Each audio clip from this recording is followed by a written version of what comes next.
Hey there, welcome to episode 1 of Your Podcast Girl. This is your host, Kinsey Roberts. Thank you so much for being with me today. You're in the right place if you are a woman in podcasting or you want to get into podcasting and you need to know all the tips and tricks, all of the resources, and you want to make money with your podcast. I only have one rule, and that is that you understand that a podcast itself is not a business. So don't start a podcast if you're planning on starting it as the one and only business that you have. You have to be willing to use your podcast as a lead generation tool to bring revenue to your business, your career, your side hustle, your passion projects. I'm going to share all of that with you and more. But today, we are going to start at level 1 because we all start at the same level, and that is 7 things that might be holding you back from starting your own podcast. These are the 7 most common roadblocks I hear from my students. And even if you already have a podcast like I do, I have 3, I still feel this way sometimes, especially when I'm starting a new show or I'm starting really a new anything. So let's go through these 7 roadblocks that might be holding you back from starting your own podcast and see which one resonates with you the most. I'm also going to give you some tips to get over these roadblocks because, sister, you have just got to hit play.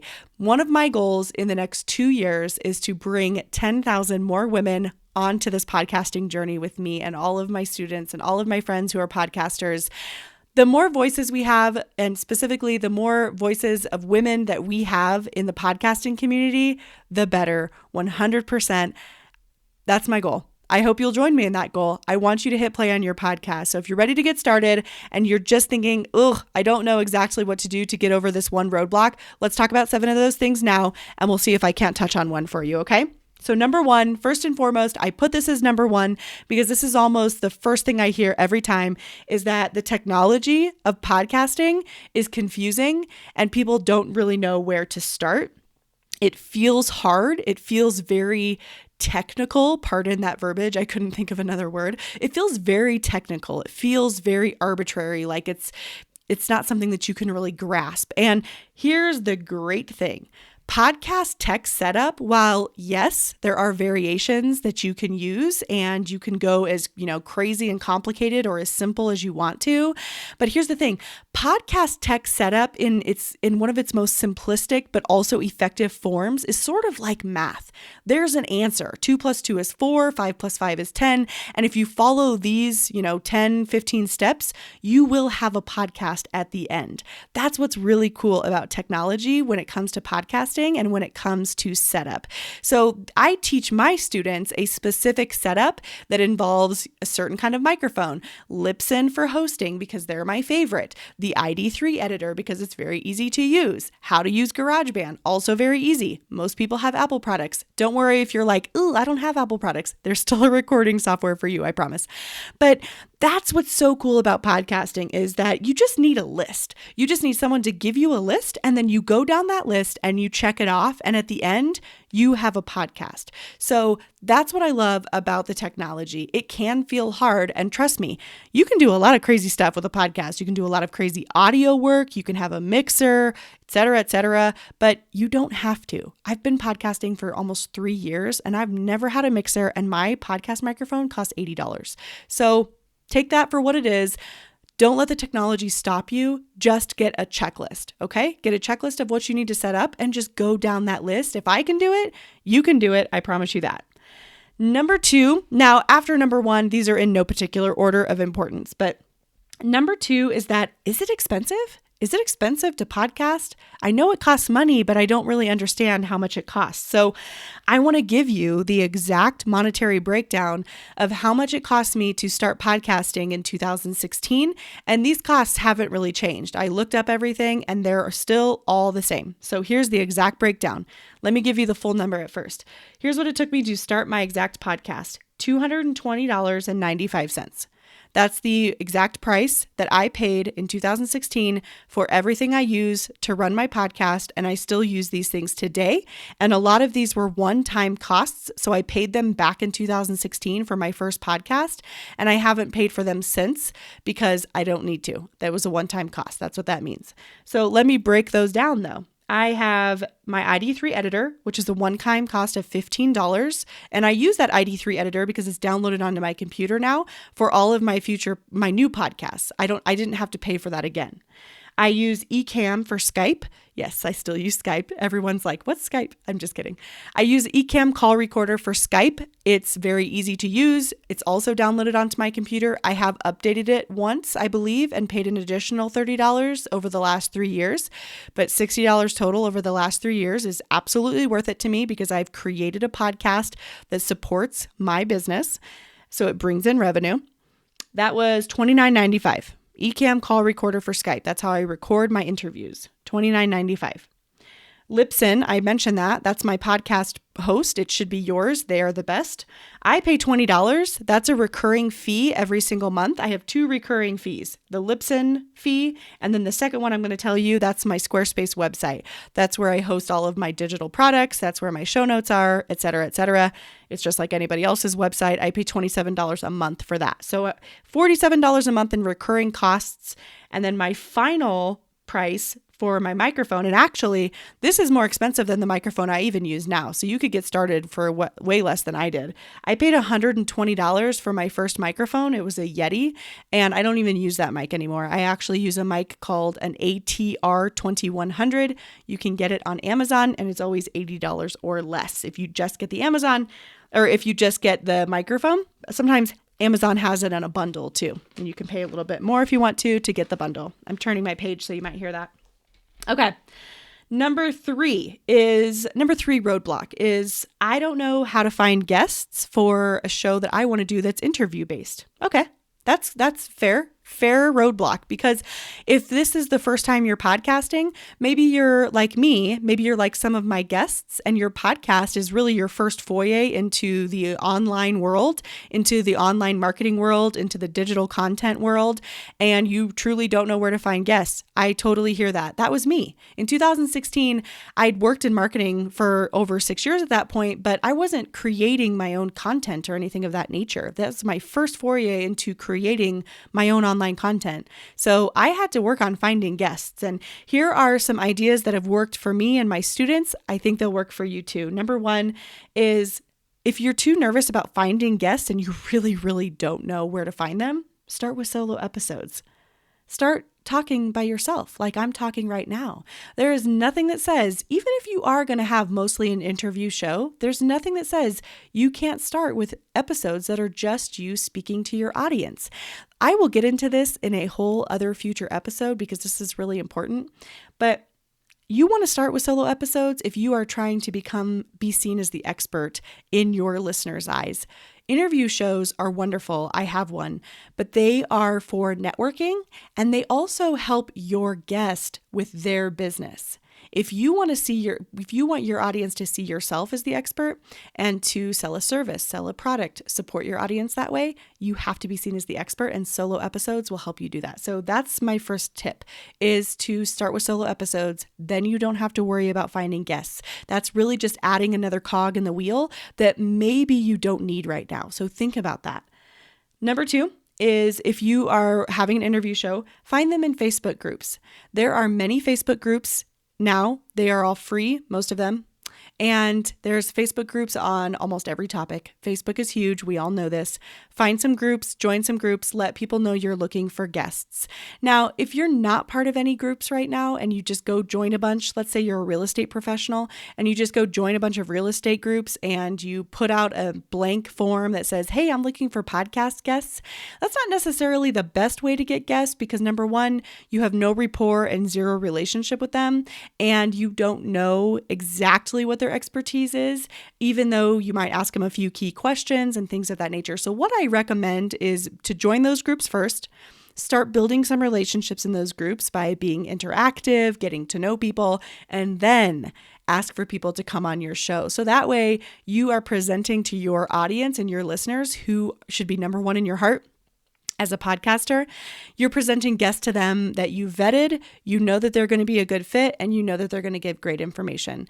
Real quick caveat to that, not every interview is going to be A+, and that's okay, but it's always important to at least try to start out on the right foot and get to know people first, so you know that you're giving your audience the best you can. Second place you can find interviews, same thing, or you can find people to interview, same information on this one. It's LinkedIn. But build relationships, get to know people, do your research. I'm not saying you need to be best friends and be DM buddies, but you at least need to have a decent idea about these people before introducing them to your audience so you can stand behind their information. Second place is your personal network. Don't hesitate to use your personal network. I'll use the real estate example again. If you're in the real estate industry, I'm sure you have other real estate friends, brokers, agents, listing agents, all the people, right? Even in your local community, let them know what you're doing. Let them know you're starting a podcast and that you're looking for guests to interview, and they will help you. People love to talk about themselves, and I promise those will be some of your best interviews because they already like you, they already trust you, and they're going to share who they know who could be great on your show. So work your personal network. Don't be afraid to do that. Podcasting is exciting, you guys, and folks will be very happy to be on your show. You're going to actually be surprised who you can get to say yes to be on your podcast. Okay, next one, and this is one that I used at the beginning, and this is conferences and workshops / in-person events. There is nothing like the trust that is built, the know, like, and trust factor that is built when you are in person with other people. I started my podcast, She Creates Business, a podcast for wedding pros, on the back of a conference I attended here in Colorado where I live, and it was probably the best move that I could have made because all of my first 10 to 15 guests were women that I met at that conference. They knew me face to face. I built relationships with them, and I immediately followed up and told them about my idea, and they were supportive from day one of the podcast. If you are really struggling to connect with people online, but you're great in person, go to in-person workshops, conferences, meetups, get to know people, and then talk to them about your podcast. I recommend that to a lot of my clients and students when they start their podcast, if it's in their realm of possibility to do that. I know that traveling and things like that isn't for everyone, but even local events. So if that's something that you're capable of doing, I highly recommend it. Okay. Number 4 roadblock that might be holding you back from starting your podcast. And this is for my friends, those of you listening who want to start a solo podcast like this one. You don't know what to talk about. And more than that, I don't know how I would talk to myself for that long. What kind of information would I give to people that's helpful? Can I talk to myself just in an office right now? All good questions. Just like interviews and finding people to interview, very valid concern. And it's one that we all have. I don't always have a good solo episode topic. I talk longer on some topics than other topics. Just accept that and move on with it. Here are some tips you can use to get over the hump of having a solo podcast, but you might not know what to talk about. First is, it does take practice. It really does. It's sort of like public speaking, only you have the benefit of being in an office, in your home, in your closet, wherever you record your podcast. So you don't have quite the pressure of public speaking, but just know that it takes practice to speak in a coherent way for amount of time that is helpful to your audience, and that's okay. And there's nothing to say that you can't practice more than once. Even this episode, I've been podcasting for 3 years, but starting this specific podcast and recording episode 1, I had to record the introduction multiple times because I didn't know what to say. I was nervous, and you're going to be nervous too, and that's okay. If you've been podcasting for a while, but all you've been doing is interviews, and now you want to start doing solo episodes on your podcast, or if you are somebody who hasn't even started a podcast yet, just practice. There's nothing to say that the first time you hit record, that's what has to get published. Hit delete and start over. Do that as many times as you need to. My next tip is to make a really detailed outline for each of your episodes that you're going to record. It's not going to sound as natural because you are going to be reading it, and unless you have that really natural tendency to read in a human way, it will sound like you're reading it, but that's okay. Not everything has to sound perfect at the beginning. If it makes you feel more comfortable to make a super detailed outline of your episode so that you can get the information across that you know is going to be helpful to your audience, even if it sounds just a hair bit robotic, that's no problem. You're going to get better. Do what's best for your audience. And what's best for them is to get the information that you have because you're the teacher. You want to help them. You want to put that in their hands. So don't worry about what it sounds like. You're going to get better as you go on and have more episodes recorded, but do what's best for them up front. And that might be a very detailed episode outline that you can read. Try teaching episodes first. That's my next tip. Try teaching something specific. This helps me a lot. So try teaching something that just has, a very clear-cut, step-by-step outline and guideline in your industry. For instance, let's talk about real estate again. We'll just stay on that example for this whole podcast. Let's say you are in the real estate industry. You help people sell their homes. That's your passion. That's really your niche. And something that you could talk about on your podcast. Let's say your podcast is geared towards people selling their homes. You could do a 10 ways to prepare your home to sell in the first 60 days it's listed. I don't know if that's a great title. I'm not in the real estate industry, but I hope that gets my point across. At this point, you can just go through the 10 ways and give people a few details under each of the numbered ways. You don't have to come up with, external dialogue. You don't have to use any filler. You can just go through the 10 ways and fill in each 10 way with detail. So for instance, curb appeal is really important in real estate. So if number 3 on your list is help your house look great externally for that curb appeal factor, then you can make sub-bullet points to share about how they can redo their mailbox, how they can redo the edging on their lawn. Maybe they should get sod put in. Maybe they should take out that old basketball hoop on their driveway. Those types of things, so that each point has its own details and you're filling in the conversation with helpful topics, right? Try a teaching episode.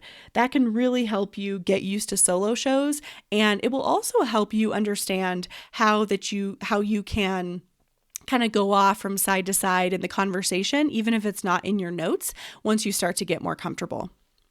Number 5. Maybe this one should have been number 1, because I hear this a lot too, along with the technology of starting a podcast. And that is anybody going to listen? What if nobody listens? What do I do if nobody listens? Here's the answer. Nobody's going to listen at first. Nobody knows you exist. You don't just put something up on iTunes or in Google Play or Spotify or iHeartRadio, and then you have 1,000 listeners the next day.